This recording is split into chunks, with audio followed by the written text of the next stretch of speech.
Boa noite, queridos alunos. Por cá o professor Anderson, da disciplina Direito Internacional e Meio Ambiente. Agora aqui na modalidade online, enquanto durar a quarentena do coronavírus. Nós, professores, em conjunto com a faculdade FACEFACAR, adotamos essa medida justamente para que não haja prejuízo de conteúdo e de aprendizagem. Ok? Então, por enquanto, iremos ministrar nossas aulas sobre essa forma, ok? Como pontapé inicial de retomada de raciocínio, a aula de hoje eu vou fazer uma revisão geral do que nós falamos em sala de aula, de todo o material que foi colocado, ok? E aí retomarei na aula da semana que vem, vou concluir e exaurir o material de Thelma Bartolomeu. Ok? Basicamente, para objeto da nossa NP1, teremos a apostila 1, a legislação que nós apresentamos, né, os artigos da Constituição Federal e a Declaração de Estocolmo. Então, alguns dispositivos, como eu falei, antes da data da NP1, sempre eu costumo mandar um e-mail, né, para os alunos com um estudo dirigido, mencionando quais dispositivos devem ter um olhar mais atento. Ok? Dito isso, vamos retomar aqui, dar esse pontapé em nossa primeira aula na modalidade online. Ok? Então, a nossa ementa, ela começa a explorar o direito ambiental internacional sobre dois aspectos bem interessantes. O primeiro aspecto é o histórico da proteção ambiental, e logo a seguir vem a ementa chama de construção do direito, da ideia de direito sustentável. E por que é importante nós termos essa concepção, termos bem claro em nossa cabeça a evolução histórica da proteção ambiental? Simples, se nós tivermos bem claro em nossa mente a evolução histórica, o papel que cada conferência internacional teve na seara interna, na legislação interna, no ordenamento jurídico nacional e nos tratados internacionais e no reflexo da proteção e conservação da natureza, nós vamos entender de forma mais aprofundada o conceito de desenvolvimento sustentável, já que apesar desse termo ser bastante familiar para os senhores e senhoras, porque afinal de contas, lá em direito ambiental vocês já tinham estudado ele, eu até mencionei, fiz questão de relembrar que a Constituição Federal menciona o direito sustentável duas vezes, só que de forma implícita, no artigo 225 e no artigo 170, inciso 6 da Constituição Federal. E mais tarde eu vou retomar esse ponto, elucidando em quais aspectos, relembrando na verdade. Então, o que eu quero chamar a atenção aqui é que naquela primeira abordagem que vocês viram do termo direito sustentável lá em direito ambiental, o ponto de vista era raso, porque ele só era encarado sobre os três pilares que vocês são doutores, nesses três pilares. Então, lembro que grande parte da turma lembrava o pilar ambiental, o pilar social e o pilar econômico. Então, sendo que os três devem atuar de forma integrada. Só que, a partir do momento em que você, aluno, entende a evolução histórica, vocês terão a visão aprofundada do termo desenvolvimento sustentável e como ele vai influenciar o olhar jurídico sobre o tema ambiental, ok? Até eu comentei sobre a filosofia da ecologia profunda, que ela propõe uma mudança de paradigma, já que no meados dos anos 60 e 70, ainda no clima do sonho americano, do clima de desenvolvimento de primeiro mundo, onde se tinha a relação desenvolvimento com industrialização e exploração de recursos naturais, o homem até então tinha uma visão egocêntrica na relação com a natureza, né? Voltado mais para interação antropocêntrica, onde o homem se apresentava como um ser dominante, né? E nesse momento o homem não tinha a consciência da sua finitude, né? Ele se comportava como se não houvesse amanhã. Diferentemente do despertar que já as primeiras reuniões, logo após a criação do Clube de Roma em 1968 e com a realização da Conferência de Estocolmo, houve uma profunda mudança de paradigma dentro da proposta da filosofia da ecologia profunda, onde o homem passou a se relacionar com a natureza dentro de uma concepção ecocêntrica, ou seja, fazendo parte da natureza.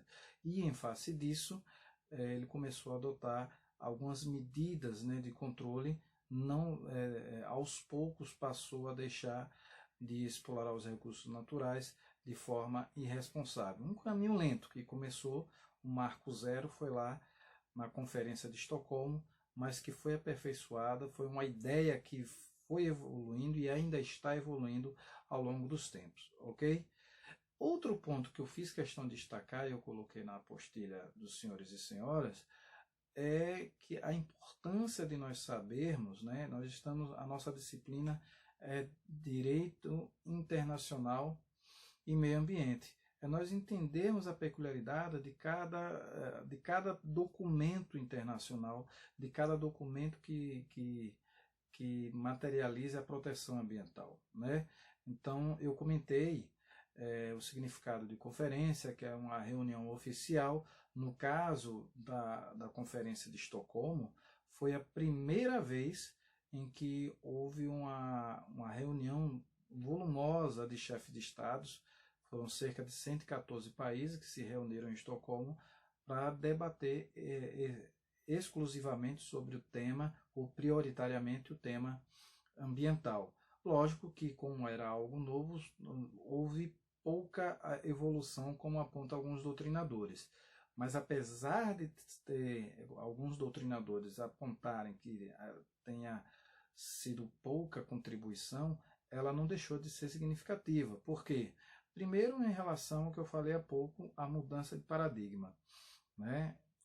E imagine que vocês que, apesar de ter sido a primeira vez que os chefes de estados tenham se reunido para esse tema, apesar da conferência ao longo da conferência, os debates terem transcorrido subdivididos em dois grupos, os grupos dos desenvolvimentistas e dos preservacionistas, né, os desenvolvimentistas liderados pelo Brasil, teve o bônus de essa ideia da necessidade de conservação da natureza, dessa interação ética com a questão ambiental e, sobretudo, com as gerações futuras, foi uma ideia que foi plantada ali e que foi sendo aperfeiçoada ao longo do tempo.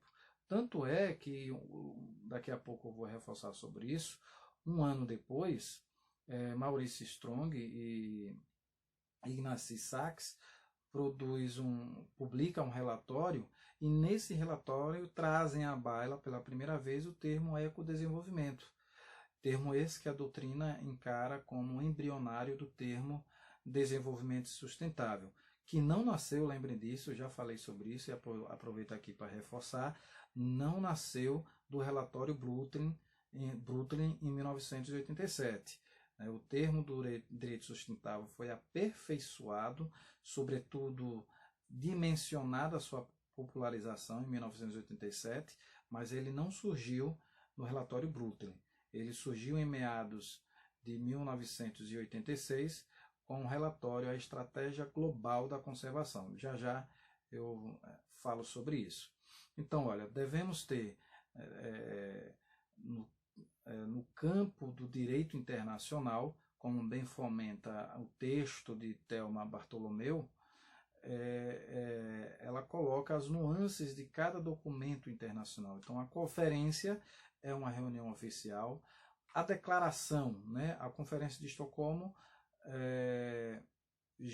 produziu a Declaração de Estocolmo. Então, que é uma declaração em relação à documentação jurídica, ordenamento jurídico internacional, como encarada?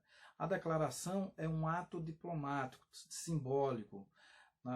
Naquele momento, em 1972, com essa quebra de paradigma, o surgimento e essa consciência de finitude do homem e essa reunião em nível mundial volumosa de vários países, no caso 114, lógico que vocês devem lembrar que eu mencionei que há doutrinadores que mencionam 113 países, mas a grande maioria uníssona menciona que a Conferência de Estocolmo foi formada por 114 países.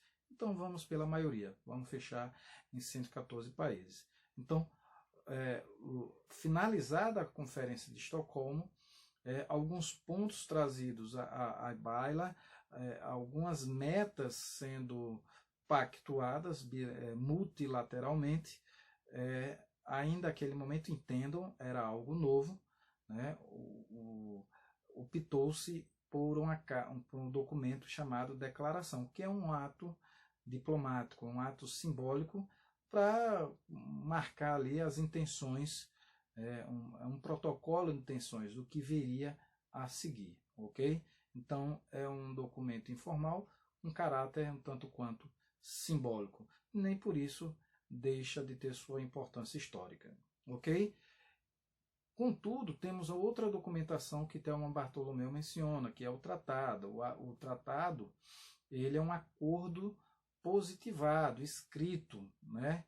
E vale aqui lembrar que alguns desses tratados, conforme dispõe o artigo 5º, parágrafo 3º da Constituição Federal, se eles forem submetidos ao rito qualificado, eles vão gozar status de emenda constitucional. Ok? Então, atentem para isso. Ele vai ter esse status de constitucional. Já os outros, né, os tratados de direitos humanos, relacionados a direitos humanos, é bom lembrar. Né? Os outros tratados serão incorporados e alguns deles, inclusive, influenciaram a feitura de algumas legislações internas. A exemplo, percebam que a Conferência de Estocolmo foi de 1972 e a Política Nacional do Meio Ambiente é de 1981, a Lei 6938. E não por acaso, aí reforçando toda essa influência do pensamento ambiental ao longo do tempo, a forma como ele evoluiu, o legislador constituinte de 1988, pela primeira vez na história das constituições, ele colocou um capítulo específico tratando do tema ambiental. Né? Então,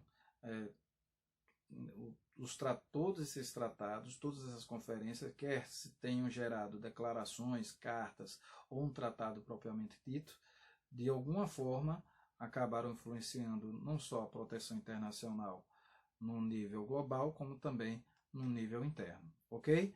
Outro documento que Thelma Bartolomeu menciona é a Convenção, né, que a Convenção ela está ligada a normas comportamentais, axiológicas, do costume, né, das nações. Então, está relacionada a essa discussão, que pode não prioritariamente discursar exclusivamente sobre o tema ambiental. Numa convenção pode ter vários temas, e dentre eles o tema ambiental. E o protocolo, propriamente dito, né, temos exemplo, o protocolo de Kyoto, é um documento internacional de um acordo bilateral ou multilateral, como normalmente é feito, só que, diferentemente do tratado, ele vai ter um caráter mais ligado à interpretação, informal interpretativo. Por exemplo, o protocolo de Kyoto, ele de 1997, né, ele estabelece um programa, metas de redução da emissão de gases tóxicos. Então, um grupo de cientistas, né, resultado de toda a pesquisa, de todas as conferências anteriores, estabeleceram metas, através de dados científicos das pesquisas anteriores, de qual o papel, qual a contribuição, qual a cooperação Lembrem dessa palavrinha que eu falei por diversas vezes, que no âmbito do direito internacional é muito importante, né, esse termo cooperação. Inclusive, alguns fracassos de algumas conferências está ligado a esse termo, né, que alguns entenderam que cooperação é uma coisa, submissão é outra. Então, cooperação é cada um fazer a sua parte, inclusive os países mais desenvolvidos, os países com maior capital, fazerem a sua parte, ou seja, darem uma contribuição em pecúnia, né, ou em tecnologia para os países que não tenham condições de investir em tecnologia limpa e dar a sua devida contribuição ao desenvolvimento sustentável. Então, essa é a cooperação, tanto dos países mais ricos quanto dos pobres, todos com um objetivo comum de promover o desenvolvimento sustentável. Ok? Então, o protocolo tem essa natureza informal e interpretativa. Ok? E o estatuto, né? Temos alguns documentos internacionais com a nomenclatura de estatuto. O estatuto está relacionado a pessoas ou coisas, né? Um grupo específico, um tema específico, né? E o código, né? O que seria o código? Nós temos, por exemplo, aqui no Brasil, internamente, o Código Florestal. O código ele vai tratar de obrigações em geral de não fazer. Ele tem uma temática imperativa, impositiva do Estado. Se é impositiva, além das obrigações de não fazer, ele vem acompanhado da temática das responsabilizações. Lembrando que eu mencionei, né, e aqui eu faço um link para reforçar, que vocês, além do artigo 225, marquem aí na Constituição de vocês, quem não marcou, o artigo 170, inciso 6, vocês devem marcar também o artigo 37, parágrafo 6º, é a temática da responsabilização objetiva do administrador público, né? E aí, lembrando que, a depender da conduta do agente público, se foi com dolo ou com culpa, vai ensejar a administração pública o direito de regresso, ok? Marquem isso daí que tem tudo a ver com a nossa temática ambiental. E, especificamente, na disciplina Direito Ambiental Internacional, tem um termo que vocês vão ouvir falar bastante nos artigos, né? Em vários artigos internacionais, vocês vão ouvir falar a expressão soft law, né? O que é um soft law? É soft law e hard law. O soft law, ele na realidade ele tem um significado, se vocês procurarem a tradução literal, de quase lei, né? Porque na realidade é mais ou menos isso. É o acordo de compadres, é a palavra dada. Né? Não chega necessariamente a ser o pacta sunt servanda, porque o pacta sunt servanda é positivado, é um acordo por escrito. Aqui, no caso, soft law é o termo palavra dada, no sentido de acordo entre chefes de estados, que não necessariamente vai ser registrado por escrito. Né? Se for registrado por escrito, ele poderá ser através de uma carta, de uma declaração, de um tratado ou de um protocolo. No caso, o soft law é um acordo informal, uma reunião entre chefes de estados, e cada um vai manifestar um protocolo de intenções. Então, esse protocolo de intenções, que não necessariamente vai dar obrigações ou penalidades para aqueles envolvidos, né, é um compromisso informal. E por isso, como não estabelece punições, ele vai ser denominado de soft law ou quase lei. Diferentemente do hard law. O hard law ele é resultado de reuniões, de conferências, de convenções internacionais, que depois de ter todo o rito de reuniões, de discussões, de aperfeiçoamentos, né, por exemplo, tem protocolos que eu mencionei, que alguns países, no momento da assinatura, vai assinar o protocolo com reservas. No Tratado Internacional também com reservas. No caso do Hard Law, aquele documento ele vai ser processado, vai passar por todas as adaptações plausíveis, né, com todas as ponderações que os chefes de Estado considerem serem importantes, passou por todo esse processamento de adequação, chega-se a um denominador comum, e após se chegar a esse denominador comum, aí sim o documento é aprovado.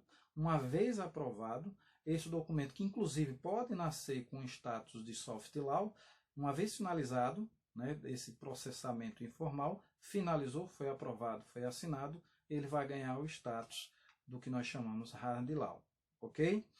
Dito isso, uma vez que vocês compreenderam, então essa fase preliminar de identificar o porquê da familiaridade, né, o que é importante você, aluno, saber na prova da NP1. Primeiro que, quando a ementa exige o histórico, como eu falei, ela está exigindo, na realidade, que você entenda a evolução da consciência ambiental. Primeiro ponto.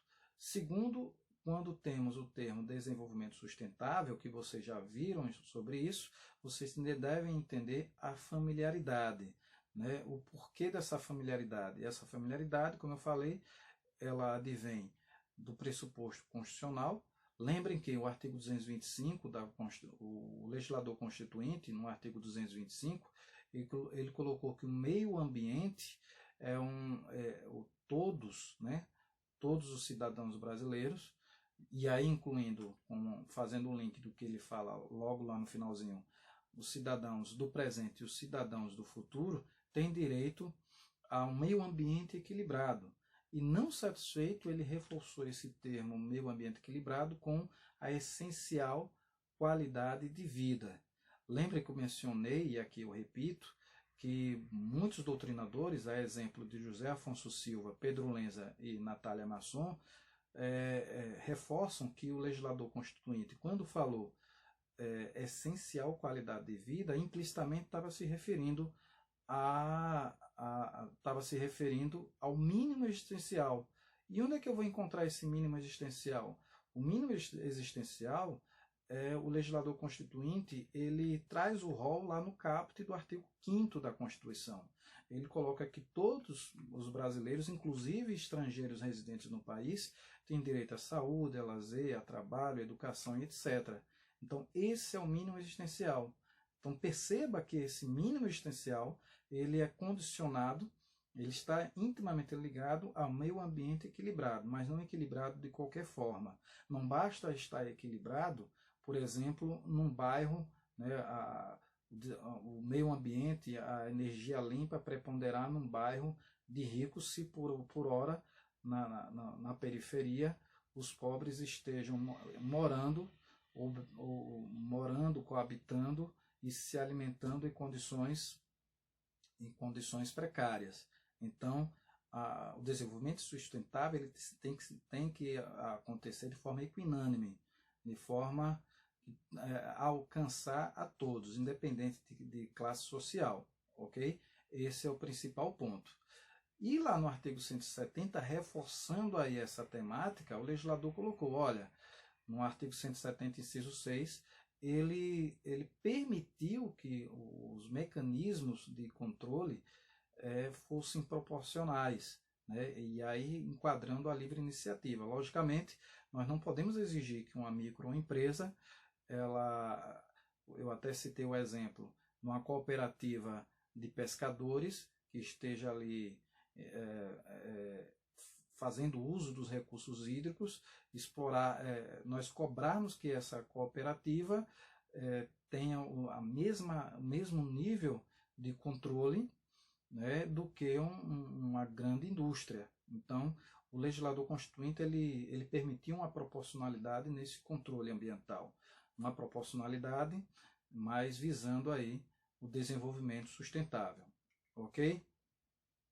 Mas vamos agora retomar, né, a lógica, né, a evolução do pensamento,